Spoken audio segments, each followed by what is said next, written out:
Welcome to Hot Topics right here at Black Video Network. And as usual, we take this time to thank our producer, leader, Kyle Booker, who's the dictator. And he's been a real dictator today, but he's trying to keep us on the straight and narrow.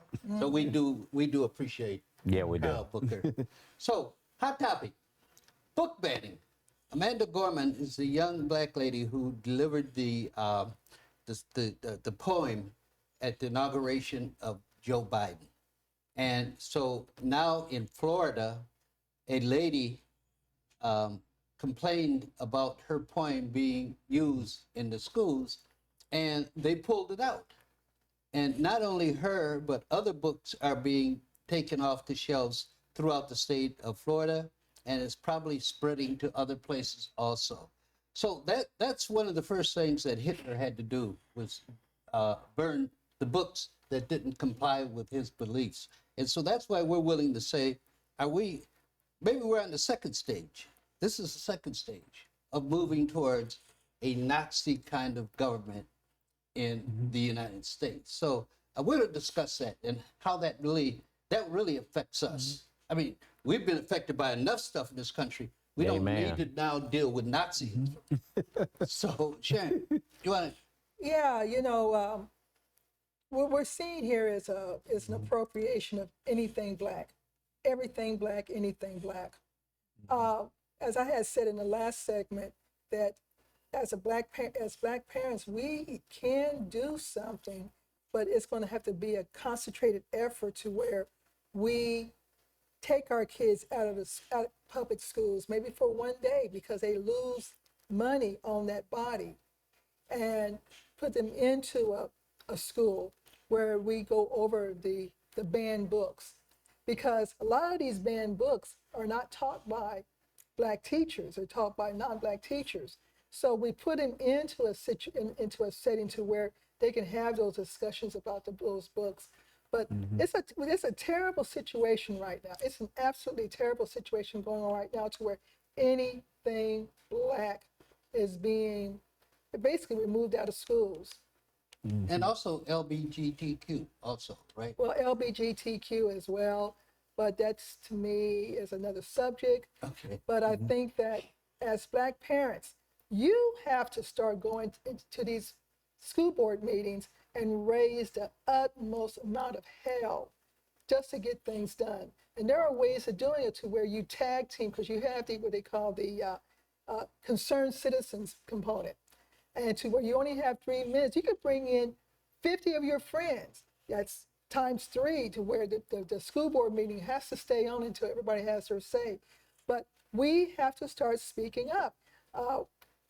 We have to start let those superintendents know who you are. Amen, sister. To where you schedule an appointment, let them see you. I know that when I go to our school board meeting, and I'm a former teacher in my district, when they see me at the meeting, some of those school board members have no idea what I'm going to talk about.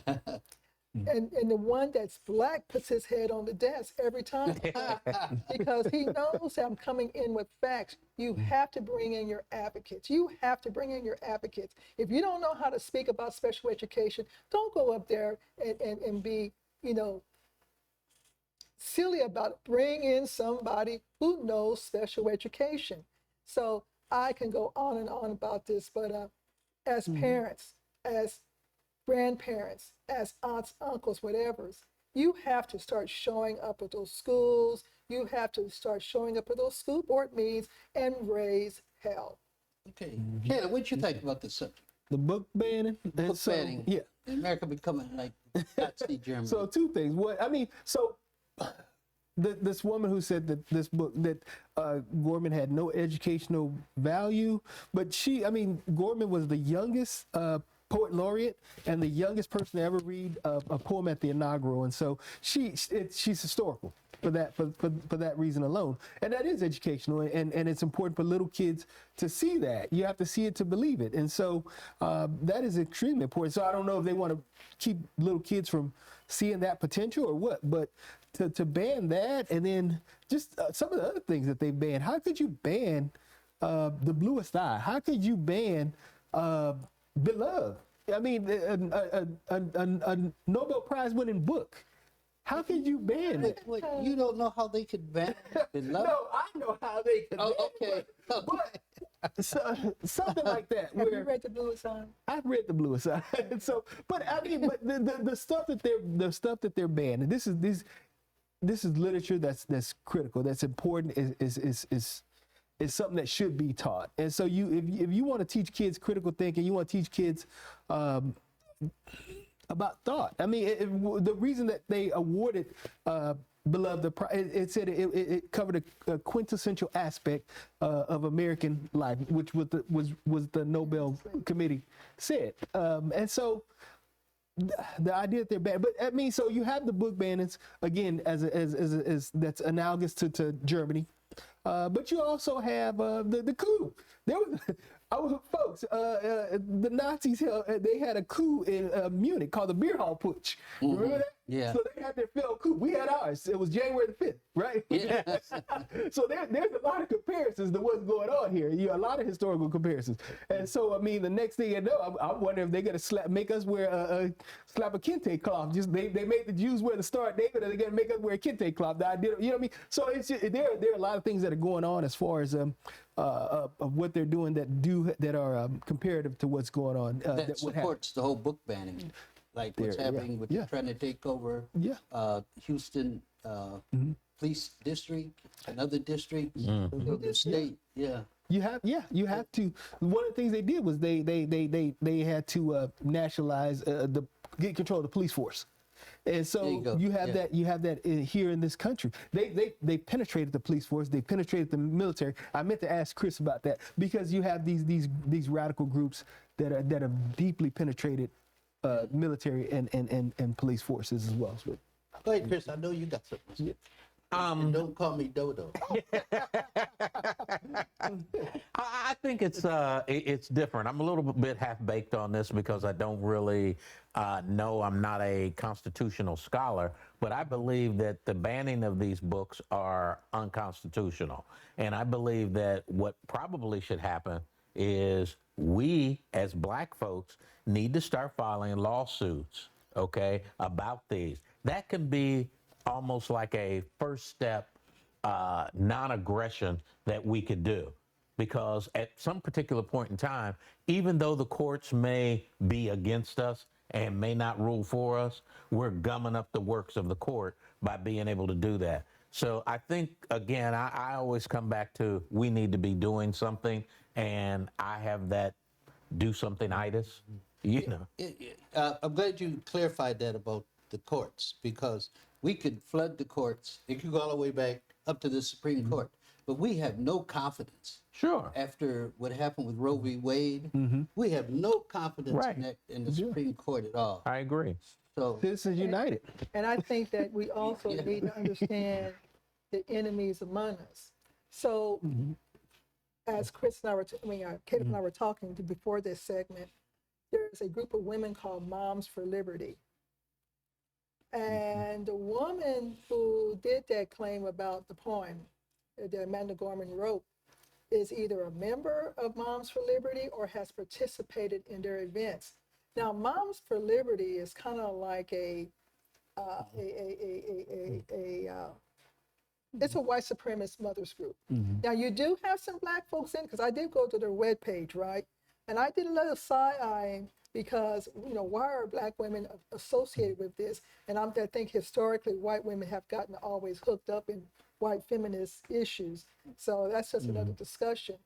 But overall, these women are pushing themselves more and more into the school setting.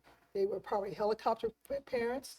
Now they're getting into the school board. And we got to start, knowing who we're voting for. We've got to start going to those school board meetings and make our presence known. You mentioned Bluest Eyes, but I really don't want to go here. But why would white people want to ban Bluest Eyes? I mean, here's a story that she wrote about a little black girl don't like her eyes. But Wants to have blue eyes. Now, one of the things I'm going to say, I'm sorry, Carl, but what I'm going to say about the Bluest Eyes, I have read the Bluest Eyes, and not only seen the movie Beloved, but read the book Beloved. At best, those two books probably should be moved up to the high school level, especially The Bluest Eyes, because there was a lot of trauma that that little black girl experienced. And the imagery of her having bluest eyes was that if she had blue eyes, she would not experience some of the stuff that she had to experience, but it's the trauma. So I would say if it's in the elementary school, yeah, it probably needs to be moved up a couple of levels. But they banned it out of high school, completely banned it. I think you should ban it to black kids everywhere. No, come on. Look, Right. it was a well-written piece of literature. Okay, but the message in there is not one I want my granddaughters to see and believe. You know, I want something different than that. Now, when she wrote it, okay, and I have to say, times change for writers. You know, what Baldwin and Richard Wright wrote was different than what we should be writing today. But we should have evolved from what they wrote to another level. And I think that level is that as writers, we have a responsibility to write positive things for our kids. I think We're full of the negative. she's making America look at itself. Yeah, but okay. So did Richard Wright do the same thing. Yes, But look at Bigger Thomas. His book out there. Bigger Thomas is so weak to this white woman that he kills her. Then he turns around and kills his girlfriend. Now, I think it was Lane Sewell said, that's not heroes. Right. We need heroes more than any other time in our history. Right. We need positive heroes. We you know need what? positive role models. There was a movie with Ice Cube, right? It was Ice Cube and Mark Wahlberg, and I think you remember this. They were, is it Three Kings, where they were in the desert? And they Yeah, I were, remember Oh, yeah, I that. remember that movie. they got captured, and the Iraqi guy who captured him, he was torturing him, and he says, "Tell me about Michael Jackson's nose." He says, and so with the guy, at first he didn't understand him. He says, when he gets deeper, he says, you know what? Your country makes the black man hate himself so much that he wants to cut off his nose. Yeah, And so that to me, but that's the same thing with Blue's Eyes. you make America look at itself. Why you make America say that your condition on these people is so horrible that they want to transform themselves. But we read that too, okay? We read. I don't want my granddaughters who are young to read that and think something's wrong with their eyes. They need to get blue eyes. I don't want to debate Morrison, but I mean, I don't even think she was a brilliant writer. But I understand Absolutely what brilliant she writer. was saying at the time is that this is the trauma that you've instilled upon us. This is the trauma you've instilled upon our children. You make us it's so overwhelming and so devastating that you make us want to disfigure ourselves. You make us hate ourselves. You make us hate the way we look. And so it's holding up a mirror to America and making itself examine its ugliness. Caleb, you're too great a writer You don't- to buy into that. Okay, that's fine. What's it doing to us? What's it doing to our kids? What was it doing to young black boys who looked at Bigger Thomas and thought that you're supposed to admire white girls, and if you can't get to them, you kill them? Then you turn around and kill your girlfriend. Well, you know what? Well, Ralph Ellison, Invisible Man. We're invisible. Okay, we're visible people. Yeah. We need to move on from that. No, I understand. And remember, you placed the book in its context. I mean, it was decades ago. So, Yeah, right. I understand that. And I understand the reason. Like I say, at the time, the reason it was written was to make America look at its ugliness. But at the same time, I don't believe in banning literature, and that book should be available to high school students. Beloved should be available to high school students. It just, I mean, it's part of. You can't half educate someone. Okay, I'll get to Chris, but I was being rather facetious. To try to make a point. I understand. We shouldn't ban books at all. At all. Okay. I agree with Caleb.